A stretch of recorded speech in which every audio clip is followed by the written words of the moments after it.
بسم اللہ الرحمن الرحیم نحمدہ و نصلی علی رسولہ الکریم اما بعد۔ محترم علماء کرام، بزرگان دین، آج کا یہ ہمارا پروگرام یقیناً بہت ہی اہمیت کا حامل ہے۔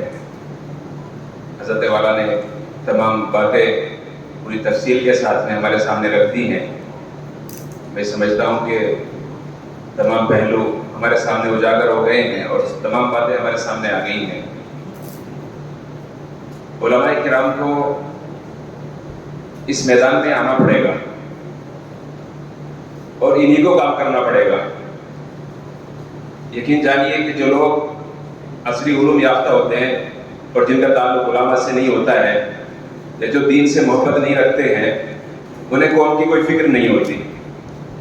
اگر قوم کی فکر کوئی رکھتا ہے تو یہ علماء کرام ہی رکھتے ہیں، اور یہی دینی خیالات کو مد نظر رکھتے ہوئے کام کو آگے بڑھا سکتے ہیں۔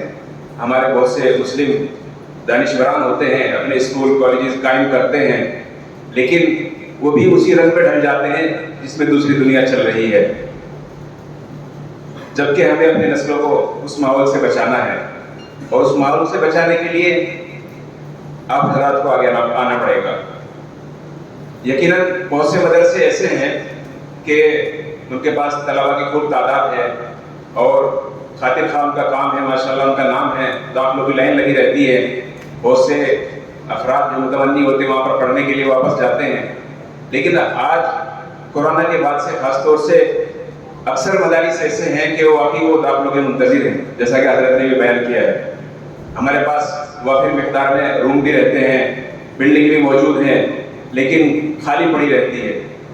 اگر ہم لوگ اسکول کے ساتھ مدرسے کے ساتھ اسکول چلانا ہے تو پوری ترتیب آپ کے سامنے آ جائے گی کیسے کرنا ہے۔ الگ سے بھی اگر اسکول قائم کرنا چاہتے ہیں، صرف اسکول کا ہی نام دینا چاہتے ہیں، تو ان عمارات کو ہم لوگ استعمال کر سکتے ہیں اور وہاں سے فائدہ پہنچا سکتے ہیں۔ آپ کو معلوم ہے کہ ہمارے علاقے میں خاص طور سے جبکہ حضرت نے بتایا کہ ہر گھر تک مدرسہ جڑا ہوا ہے، ہم لوگ ہر گھر تک جڑے ہوئے ہیں، پھر بھی جو لوگ اپنے آپ کو اچھا سمجھتے ہیں، پڑھے لکھا کہتے ہیں اور جن کا شمار اچھے گھروں میں ہوتا ہے، وہ اپنے بچوں کو ہمارے حوالے نہیں کرتے ہیں۔ وہ کوشش کرتے ہیں کہ ہمارا بچہ مشنری اسکول میں جائے، کسی اچھے انگلش میڈیم میں جائے، جس کی زیادہ سے زیادہ فیس ہو، ہمارا بچہ وہاں جائے تاکہ ہماری تعریف ہو اور ہمارا نام ہو کہ اس کا بچہ وہاں پڑھتا ہے۔ یہ ماحول علماء کرام کو دینا پڑے گا، چاہے آپ اپنے الگ ادارے قائم کیجئے یا ان مدارس سے بھی کیجئے، ورنہ جو ہمارا کریم ہے وہ دوسروں کے حوالے ہو رہا ہے، اور دوسروں کے حوالے ہونے سے آپ سمجھتے ہیں کیا نتیجہ سامنے آ رہا ہے۔ حضرت نے پورا تفصیل سے بتا دیا ہے۔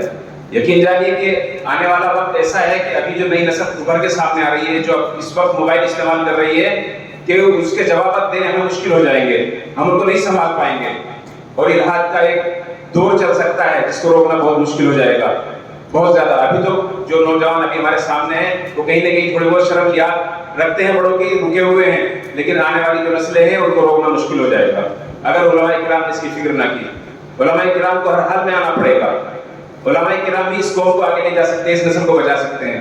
خاص طور سے آپ نے دیکھا ہوگا ہمارے طلباء جو لڑکے پڑھائی کرتے ہیں وہ 10ویں 12ویں کے بعد ڈراپ آؤٹ ہو جاتے ہیں، چھوڑ دیتے ہیں، یا بہت سارے تو وہاں تک پہنچتے بھی نہیں ہیں۔ 80% بچے 12ویں میں نہیں جا پاتے مسلمانوں کے، اور آپ اندازہ لگائیے کہ کیا حالات ہوں گے جس کو 80% نوجوان نہیں پڑھ رہے ہوں گے اور 20% صرف اس میدان میں ہوں گے، کیا وہ 20% اس 80% کو سنبھال پائیں گے؟ بہت محال ہو جائے گا۔ اس لیے ہمیں اپنے طلباء کی خاص طور سے فکر کرنی ہے۔ مولانا بتا رہے تھے کہ کاؤنسلنگ کے سلسلے میں ذہن سازی برابر کرنی ہے۔ ہم دیکھتے ہیں خاص طور سے ہم علماء کرام کے اندر، میرے اندر بھی یہ کمی ہے کہ ہم لوگ بچوں کا پیچھا نہیں کرتے ہیں۔ ہمارے مدرسے سے کسی بچے نے حفظ کیا، کہاں جا رہا ہے جانے دیجیے، ہمیں کچھ پتہ نہیں ہے۔ ہمارے بچے سے کہ ہمارے مدرسے سے کوئی عالم ہوا، جانے دیجیے کہاں جا رہا ہے، ہمیں اس سے کوئی سروکار نہیں ہے۔ اسکول والے لوگ اس کام کو کرتے ہیں، وہ آخر تک پیچھا کرتے ہیں، آیا ڈاکٹر بن گیا نہیں بن گیا، آیا یہ انجینئر بن گیا نہیں بن گیا، پوری ان کے پاس لسٹ رہتی ہے ہر سال کی کہ اس سال ہمارے یہاں سے اتنے بچے فارغ ہوئے اور کھلا جگہ کام کر رہے ہیں۔ میں سمجھتا ہوں کہ ہمارے یہاں کسی مدرسے میں یہ ترتیب نہیں ہوگی کہ ہمارے پاس ہمارے جو اچیور بچے ہیں، جنہوں جو کسی اونچائی تک پہنچ گئے ہیں، ان کی کوئی ترتیب ہمارے پاس ہو، کوئی لسٹ ہمارے پاس ہو۔ تو یہ بڑا عجیب سا مسئلہ ہے، ہمیں خاص طور سے طلباء پر دھیان دینا پڑے گا۔ آپ کو ایک بات اور یاد ہوگی، دیکھتے ہوں گے آپ لوگ اپنے سماج میں کہ ہماری بچیاں بے تحاشا پڑھ رہی ہیں۔ لڑکیوں کو اگر موقع ملتا ہے وہ پڑھائی میں آگے جانا چاہتی ہیں، پڑھ رہی ہیں بے تحاشا، اسکول بھرے پڑے ہیں۔ آپ جائزہ لے سکتے ہیں اپنے علاقے کا. اگر لڑکیاں 100 ہوتی ہیں تو لڑکے 10 رہتے ہیں وہاں پر. آپ شہر کے بھی حالات دیکھ سکتے ہیں. شہر کے حالات زیادہ اچھے نہیں. آپ سمجھتے ہو کہ شہر کے بچے پڑھتے ہیں. میں اپنے مظفر نگر کی آپ کو بات بتاتا ہوں. ہمارے یہاں مظفر نگر میں ایک اسکول ہے لڑکیوں کا, 6000 بچیاں پڑھتی ہیں اس میں, اور ابھی نیا اسکول ہے تقریباً 30-40 سال پرانا, اور اسی کے سامنے ایک 100 سال پرانا اسکول ہے, اس میں صرف 600 بچے پڑھتے ہیں مسلمانوں کے, اسلامی انٹر کالج کے نام سے. تو یہ حالات تمام اسکولوں کے یہ حالات ہیں.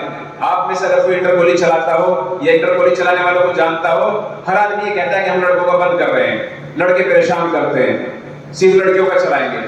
اب جب لڑکوں کا سب بند کرتے چلے جائیں گے تو لڑکوں کو کون سنبھالے گا؟ اور ایک فکر کی بات یہ ہے کہ لڑکیاں پڑھی لکھی ہو جائیں گی, لڑکے جاہل رہ جائیں گے, جو ڈس بیلنس ہو جائے گا اس کو کون سنبھالے گا؟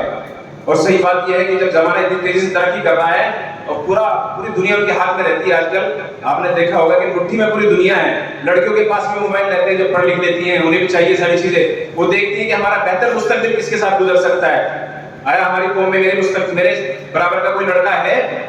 جب اس کی قوم میں اس کے برابر کا لڑکا نہیں ملے گا تو ظاہر سی بات ہے دینی مضبوطی اس کے اندر نہیں ہوگی تو اپنی مرضی سے کہیں بھی جائے گی, پھر وہ نہیں روک پائیں گے ہم اس کو. دیکھ رہے ہیں بہت سارے نمونے ہمارے سامنے روز آتے ہیں کہ فلاں جگہ سے بچی چلی گئی, فلاں جگہ سے بچی چلی گئی. اس کے پیچھے خاص طور سے یہ پلاننگ رہتی ہے. بچی خود دیکھتی ہے کہ میرا یہاں پر مستقبل ہی اچھا نہیں ہے, میں ڈاکٹر ہوں یہ ڈاکٹر نہیں ہے, یہ انجینئر ہے میں انجینئر ہوں یہ کچھ بھی نہیں ہے, میں کیسے اس کے پاس رہ پاؤں گی؟ مجھے تو اپنے برابر کا لڑکا چاہیے. تو اس لیے ہمیں اپنے طلباء پر خاص طور سے دھیان دینا پڑے گا, اس نسل کو روکنا پڑے گا. بالکل خاص طور سے آپ اس کو ٹارگیٹ بنا لیجیے. بچے جو تعلیم چھوڑ دیتے ہیں, ہم دیکھتے ہیں کہ ہمارے پاس مدرسوں بچے 10 بارے کر کے بچہ چلا گیا, ہم اس کا پیچھے کرتے ہی نہیں, بھائی کیوں چلا گیا تو اس سے اور خفا ہو جاتے ہیں کہ اس نے ہمارا مدرسہ چھوڑ دیا ہے, ناراض ہو جاتے ہیں اس سے. جبکہ اس کو سمجھا کر کے کوشش کی جائے اپنے یہاں رکھا جائے. اپنے یہاں نہیں رہ رہا ہے اس سے پوچھ لیا جائے بیٹا تم کہاں پڑھنا چاہتے ہو, کیسے ماحول میں رہنا چاہتے ہو, آئیے ہم آپ کو اسی وہیں داخلہ کراتے ہیں, وہیں چھوڑ کے آئیں گے, آپ کو لے کے جائیے آپ کے پاس اگر وقت ہے. اس کی فکر کیجئے. ایک بچہ بھی آپ نے سنبھال لیا یقیناً بڑا کام ہو جائے گا. ڈراپ آؤٹ کی تعداد کچھ کم ہوگی. آج فکر کرنی پڑ رہی ہے لوگوں کہ کس طرح سے یہ مدرسہ چھوڑنے والے بچوں کو روکا جائے, اسکول چھوڑنے والے بچوں کو روکا جائے. روک نہیں پا رہے ہیں ہم لوگ, اور یہ تب تک نہیں روکے گا ڈراپ آؤٹ ریشو ہمارا جب تک ہم ان کا پیچھا نہیں کریں گے. ہر بچے کا ہمیں پیچھا کرنا ہے, ناراض نہیں ہونا ہے. ہمارا بچہ کتنا بھی ہمیں ستا رہا ہے, کتنا بھی پریشان کر رہا ہے, آخر دم تک ہمیں اس کو پیچھا کرنا ہے. اور آخر تک کوشش یہ کرنی ہے کہ جب تک یہ بچہ کامیاب نہیں ہو جاتا, ہمارے ہاتھوں میں آیا تھا, جب تک یہ کامیاب نہیں ہو جاتا ہم اس کو نہیں چھوڑیں گے. آپ کو اندازہ نہیں, آج ہی کا ہمارا جو اخبار اٹھا کر کے دیکھ لیجیے. ابھی چلتے چلتے سرسری نگاہ پڑی, دیکھا میں نے تو NCPCR کی رپورٹ لکھی ہوئی ہے, نیشنل کمیشن آف چائلڈ جو ہے اس کی آج کی رپورٹ ہے مدارس کے خلاف کہ مدرسوں میں بچوں کو صحیح طریقے سے نہیں رکھا جا رہا ہے, ان کے حقوق کی پامالی کی جا رہی ہے. آج اخبار کو بھی جا کے دیکھ سکتا ہے, اجالا میں پوری رپورٹ بنی ہے پہلی پیج پر کہ بچوں کی حقوق کی پامالی کی جا رہی ہے. ان کی رہائش گاہیں اچھی نہیں ہے, ان کے ٹوائلٹس کا انتظام اچھا نہیں ہے, ان کا کھان پان اچھا نہیں ہے, اور جہاں رہتے ہیں بہت گندگی رہتی ہے. پوری رپورٹ اس نے اجالا نے چھاپی ہے اور پوری دلائل سے چھاپی ہے اس نے. تو یہ چیزیں ہماری طرف سے جا رہی ہیں. جب عام مسلمان اس کو پڑھے گا اس رپورٹ کو, کیا سوچے گا؟ ابھی تقریباً 50% لوگ کنسرن ہو جائیں گے یار ان مدرسوں میں کیسے بھیجیں ہم, ان مدرسوں کو حوالے اپنے بچوں کو کیسے کریں ہم. آج کتنا بھی چھوٹا آدمی ہو یہ چاہتا ہے کہ میرا بچہ بہت بڑا بن جائے, میرا بچہ صاف ستھرے ماحول میں رہے, میرا بچوں کو بہترین تعلیم ملے, اس لیے وہ اچھے اسکول اور مدرسے تلاش کرتا ہے. تو اگر ہم نے ان کو اچھا ماحول اور اچھے اسکول اور اچھا پلیٹ فارم نہ دیا تو یہ نسل ہماری ہم سے چھوٹ جائے گی اور ضائع ہو جائے گی. اور یقین جانو اگر جب یہ بچے دوسروں کے حوالے ہوں گے, فکری لوگوں سے دور ہو جائیں گے, علماء سے دور ہو جائیں گے, تو ان کے یقین کی ان کے ایمان کی کوئی گارنٹی نہیں لی جا سکتی ہے. تو اگر آپ کو اپنے نسلوں کی فکر کرنی ہے, ان کا ایمان بھی صحیح رکھنا ہے اور ان کو صحیح ٹریک پر لے کر جانا ہے, تو ضرور فکر کرنی پڑے گی انشاءاللہ. ہم امید کرتے ہیں کہ آج کا یہ پروگرام بہت کامیاب رہے گا انشاءاللہ, اور جو چیزیں جو مشورے ہمارے سامنے آئیں گے اس پر عمل کرنے کی کوشش کریں گے, اور جہاں تک بھی ہو سکے گا انشاءاللہ ہم لوگ اس میں بڑھ چڑھ کر تعاون دیں گے.